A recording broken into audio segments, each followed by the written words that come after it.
Let's look at the second feature of the message we preach. That is the importance. Go back to Revelation chapter 14, if you would. Notice verse 7. Were you able to identify the key expressions that highlights the importance of the message? The angel's message is fear God and give him glory because the hour of judgment by him has arrived.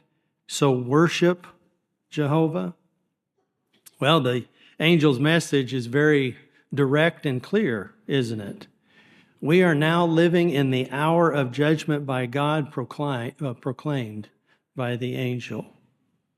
And did you notice that people will be judged not on the basis of whether they'll be judged on the basis of whether they fear God and give him glory.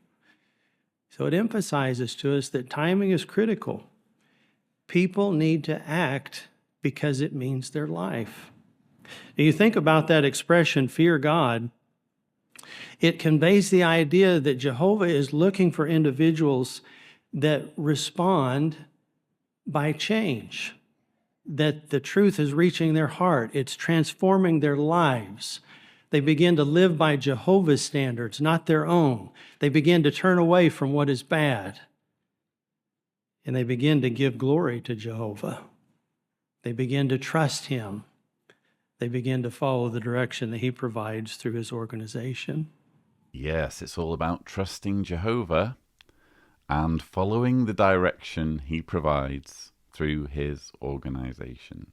So we've just been listening to the concluding talk on the Friday of the 2024 Declare the Good News Convention. The theme, Everlasting Good News in What Sense?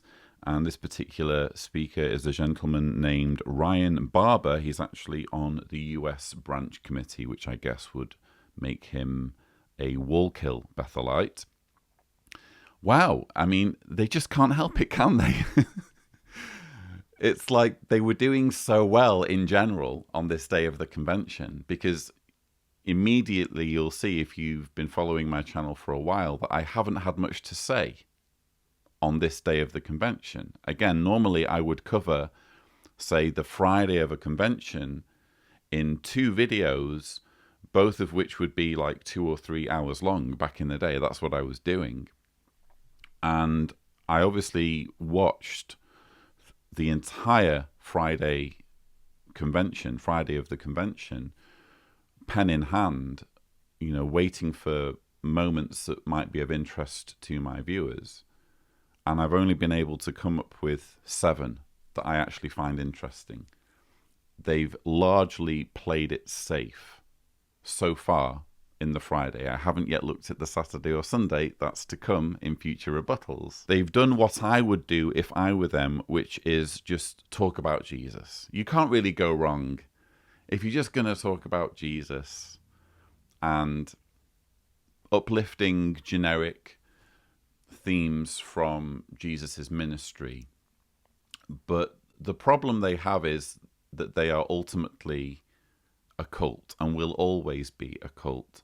And they cannot help but show that, whether it's through demeaning, derogatory references to teachers, whether it's through talking about putting the mind of Jehovah in your child, whether it's through bashing scholars or having a double standard when it comes to Bible scholarship, or in this case, showing how doomsday they are. And what Ryan Barber has just done, in fact, it's interesting, there's one point where he kind of checks himself. He goes to say something and he kind of backtracks a little bit and rephrases. And I really would love to know what it was he was about to say, because maybe it would have been even more brutal. But what he does end up saying is brutal enough. He says, timing is critical. People need to act because it means their life. It means their life, whether they become Jehovah's Witnesses or not. And my question would be, why can't they be that brutal? Why can't they be that upfront when they're stood by their carts and when they're knocking on doors? Instead of trying to bewilder people with talk of pandas and watermelons and wouldn't you like to live in a peaceful new world? Why can't they just be honest and say, you know what, we're calling at your home because your life depends on it. If you don't become one of Jehovah's Witnesses, if you don't learn to trust Jehovah and follow his organization, you're going to die.